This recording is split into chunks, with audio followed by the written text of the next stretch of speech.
Bom dia, boa tarde, boa noite, galera ligada no Histórias de Cego. Meu nome é Marcos Lima e sejam bem-vindos ao Histórias de Cego, o canal que vê a vida de um modo diferente. Já curtiram Histórias de Cego nas redes sociais? Vocês estão perguntando, ó, Instagram, Histórias de Cego, Facebook, Histórias de Cego, Twitter, Histórias de Cego, tudo Histórias de Cego nas redes sociais.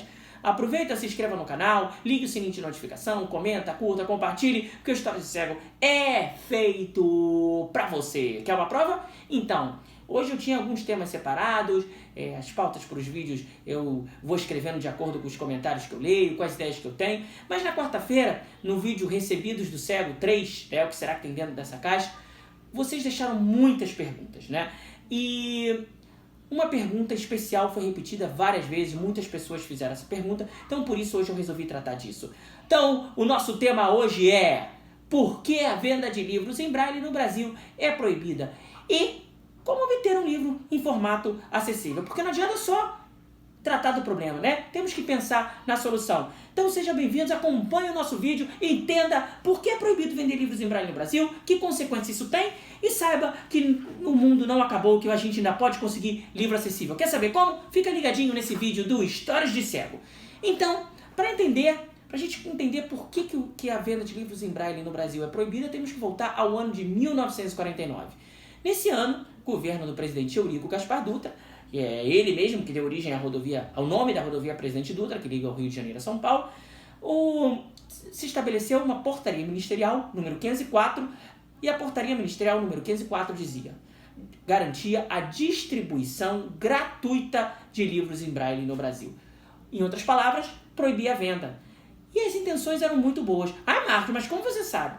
Como eu sei? Primeiro, por conta da data desta portaria ministerial, 17 de setembro de 1949. O que tem isso? Quem estudou no Instituto Benjamin Constant, cegos aqui do Rio de Janeiro, muitos deles, sabe que 17 de setembro é o aniversário do Instituto Benjamin Constant. Em 1949, o Instituto Benjamin Constant estava fazendo 95 anos. Foi a primeira instituição para cegos da América Latina e, se por muitos anos, foi a única no Brasil e mesmo hoje é referência no Brasil em atendimento a alunos cegos com deficiência visual. Ou seja, eu já imagino, 95 anos, Instituto Benjamin Constant, instituição de cegos na capital do Brasil, lembrando que naquela época a capital do Brasil era o Rio de Janeiro, e aí temos um anúncio, gente, fizemos uma portaria ministerial, essa tentativa horrível de imitar fogos. A partir de agora é garantida a distribuição gratuita de livros em braille no Brasil. Excelente! Então, o livro em braille, que era a única ferramenta, por muitas décadas, o livro em braille foi a única forma do cego ter acesso ao livro, à literatura, passava a ser garantida a sua distribuição gratuita. Olha que bacana. Então, eu, por exemplo, no meu colégio, eu sempre tive livros em braille gratuitamente. Mas o que isso teve como consequência, né? Sabe aquela história do cobertor curto? Você tá com frio, tá difícil imaginar o frio, que eu tô suando pra caramba, mas frio, você põe aquele cobertor é meio curtinho, aqueles cobertor de avião, assim, ou de ônibus, né? Você quer cobrir o pé, aí você puxa ele pra baixo, o pescoço fica de fora. Aí você sente frio no pescoço, puxa ele pra cima, o pé fica de fora. Então, é mais ou menos como o cobertor curto. Porque, claro, você garantir que os livros em braille sejam distribuídos gratuitamente é ótimo. Mas quando você proíbe a venda, por que alguém faria livro em braille no Brasil? Por que uma editora imprimiria livros em braille se ela não pode vender? Então essa acaba sendo a consequência, talvez inesperada, desta lei. E por isso que nós não vemos livros em braille sendo vendidos em livrarias e tudo mais. Mas o livro em braille, ele pode ser conseguido, e aí não é proibido, né? Você pode conseguir nas instituições por meio da fabricação, né, da produção de livros em braille. Eu mesmo trabalho numa ONG, a Aurece Esporte e Cultura.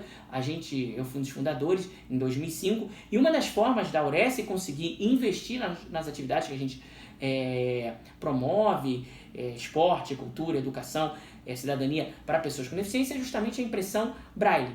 Não só de livros, na verdade muito mais de cardápios, folders e outras coisas em braille. E a produção de livros em braille, ela é muito específica. Então, Marcos, você é a favor de que essa lei termine, que se possa vender livros em braille no Brasil?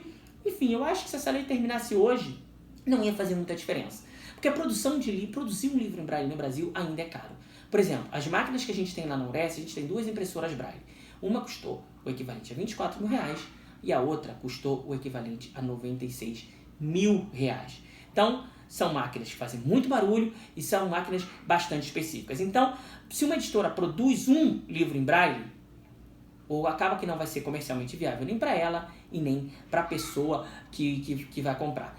Infelizmente, a tecnologia nos abre muitas portas. Mas eu quero apresentar a vocês alguém.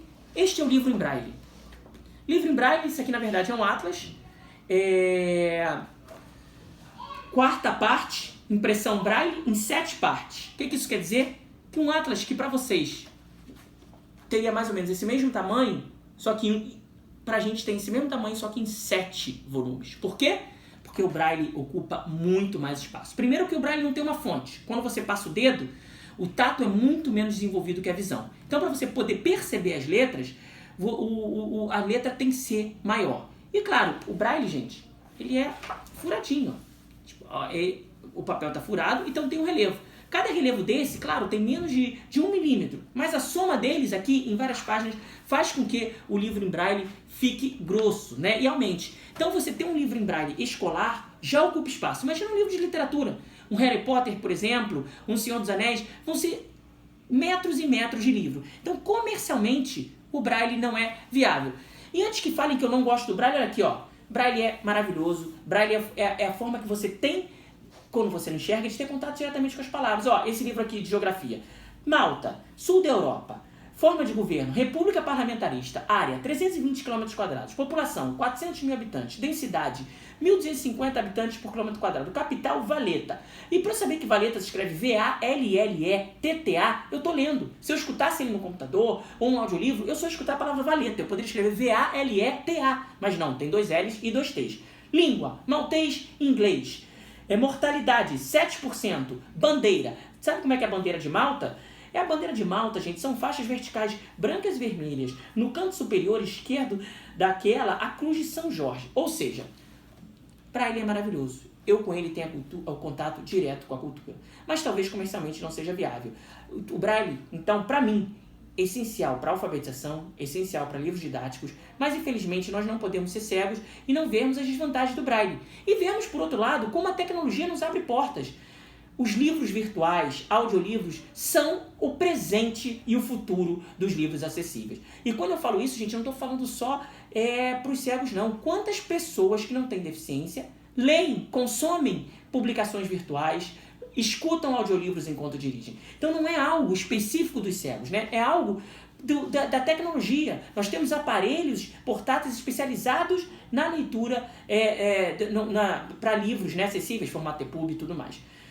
Então, o livro acessível, ele é realmente o futuro do livro, da literatura para pessoas cegas e com baixa visão. O Brasil, em 2015, dezembro de 2015, o Brasil assinou a Conferência de Marrakech. Marrakech é uma cidade no Marrocos. Segundo o meu livro aqui, cadê? Tinha a parte do Marrocos aqui, eu tinha perdido. Mas segundo o meu livro... perdi a parte do Marrocos. O Marrocos fica no norte da África. Forma de governo, monarquia constitucional, área 698.670 km², população 30.400.000 habitantes, densidade 43,51 habitantes por quilômetro quadrado, capital Rabat. Rabat, que em árabe significa subúrbio. Enfim, o que eu quero falar com isso é que essa convenção no Marrocos foi um acordo mundial com as associações que representam as editoras e ela garante a flexibilização dos direitos de copyright, da propriedade intelectual de livros, para que eles sejam impressos em formatos acessíveis. Ou seja, você não precisa da permissão do autor ou da editora para promover a acessibilidade de livros, né? E veja bem que eu não estou falando que a acessibilidade é só braille. Pelo contrário, braille é uma das vertentes de acessibilidade. Existe acessibilidade de livros virtuais, acessibilidade de audiolivros, formato DAISY, mas ainda a gente precisa caminhar muito. Só 5% dos livros no mundo tem seu equivalente em acessibilidade. Então, o problema não é só do Brasil. Como que a gente está resolvendo a situação aqui no Brasil? Em 2017, desde 2017, né, tem um projeto de lei tramitando no Congresso, o projeto 8.997/2017, para quem quiser ver. Pelo que eu entendi da página lá da Câmara dos Deputados, ele já foi aprovado pela Comissão de Direitos das Pessoas com Deficiência, mas ele ainda precisa ser votado e tudo mais, então não está em vigor. E o que é esse projeto? Esse projeto de lei, ele normatiza como as editoras vão fornecer livros acessíveis às pessoas cegas ou com baixa visão.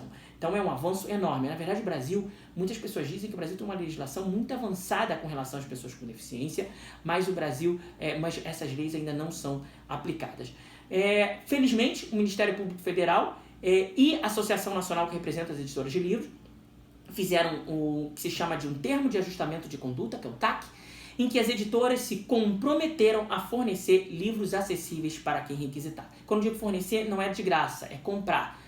Então, mesmo que o projeto de lei 8.997/2017 não tenha saído, você que gostaria de ter um livro em formato acessível, você pode ter. Sabe como é? Basta acessar o portal do Livro Acessível, www.livroacessível.org.br www.livroacessível.org.br.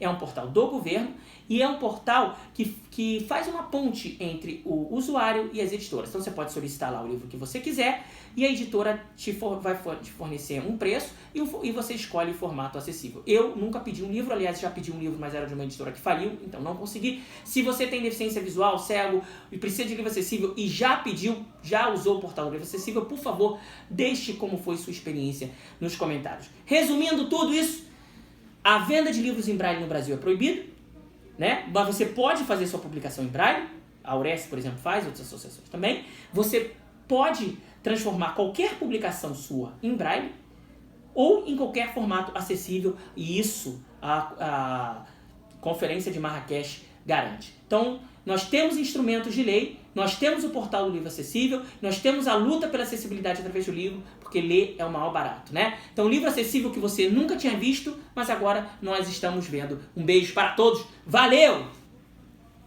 México, América do Norte, forma de governo, República Presidencialista.